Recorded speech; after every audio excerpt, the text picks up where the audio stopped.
balingkinitan, malaporselanang kutis, malarosa sa pisngi at namumulang labi, ang siyang nakapagpapaakit ng mga kalalakihan sa kanilang lugar. Isang mananayaw na nakapagbibigay saya at liwanag sa karimlan.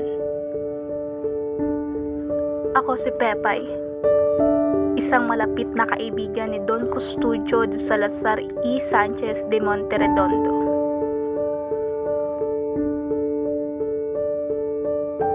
Mahinhin at respetadong babae, iyan ang pagkakakilanlan nila sa akin. Ngunit ang hindi nila alam, ang mga kababaihan, simula pa man noon, ay ginagamit na ang kanilang pisikal na kagandahan at kanilang katawan upang makamit lamang ang kanilang kagustuhan. Sinasabing binibenta ang aking dangal, pero bakit ba? Ano bang pakialam nila?